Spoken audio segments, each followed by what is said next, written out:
दोस्तों, Abraham Lincoln के बारे में तो हम सभी जानते हैं।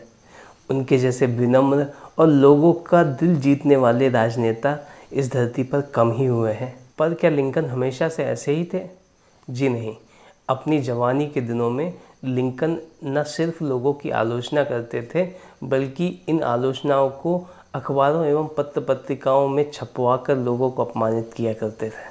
और एक बार ऐसे ही एक पत्र ने नफ़रत की ऐसी आग भड़का दी जो जीवन भर जलती रही। किंतु इस घटना ने उन्हें वह शिक्षा दी जिसने लिंकन को दी अब्राहम लिंकन बना दिया।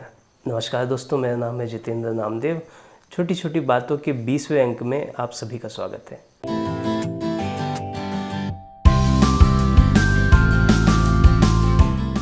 दोस्तों, बात तब की है जब लिंकन इलिनॉय में वकील के रूप में प्रैक्टिस किया करते थे। अपने लेखों से लोगों का मजाक उड़ाना, उनकी आलोचना करना उनका शौक हुआ करता था। सन 1942 में उन्होंने एक दम्भी राजनेता जेम्स शील्ड की आलोचना करते हुए एक पत्र लिखा और उसे एक गुमनाम पत्र के माध्यम से अखबार को पहुंचा दिया। जब यह पत्र प्रकाशित हुआ तो सारा शहर शील्ड के ऊपर हंस रहा था। अभिमानी और दम्भी शील्ड आग बबूला हो गया। उसने यह पता लगा लिया कि यह पत्र किसने भेजा था। शील्ड अपने घोड़े पर चढ़ा और लिंकन को ढूंढकर उसके सामने द्वंद्व युद्ध का प्रस्ताव रख दिया। लिंकन युद्ध नहीं करना चाहते थे, पर लिंकन के पास बिना सम्मान खोए इस युद्ध से बचने का रास्ता भी नहीं था। उन्हें हथियारों का विकल्प दिया गया। चूँकि लिंकन की बाहें लंबी थीं, उन्होंने तलवारबाजी को चुना और इस युद्ध के लिए उन्होंने एक प्रोफेशनल से तलवारबाजी का प्रशिक्षण भी लिया। और वह दिन भी आ गया जब लिंकन और शील्ड का द्वंद्व युद्ध होना था। दोनों मिसिसिपी नदी के किनारे मिले। युद्ध होने ही वाला था। ये तो तय था कि युद्ध हुआ तो उनमें से किसी एक की मौत निश्चित थी, परंतु ऐन वक्त पर साथियों के बीच बचाव के कारण युद्ध टल गया।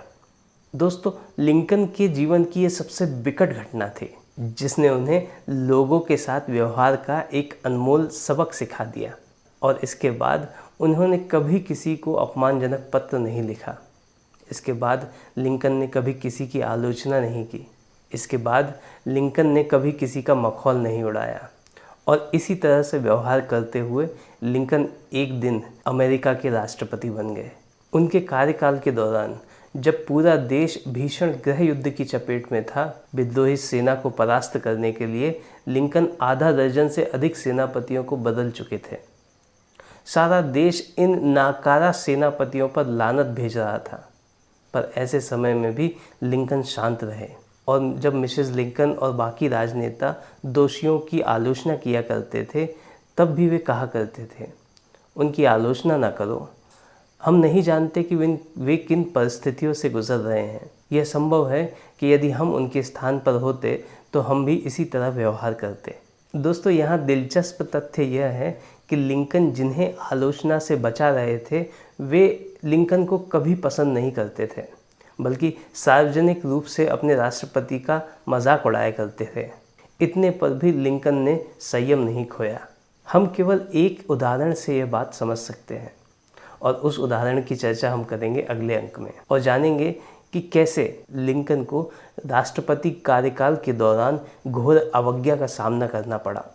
ऐसे समय में जहां कोई भी साधारण व्यक्ति आसानी से अपना आपा खो सकता था, कैसे लिंकन ने संयम बनाए रखा। दोस्तों, यहाँ तक की कहानी यदि आपको पसंद आई हो तो इसे लाइक कीजिए, अपने दोस्तों के साथ इसे शेयर कीजिए, मेरे चैनल को सब्सक्राइब कीजिए। आपके समय एवं संयम के लिए बहुत धन्यवाद।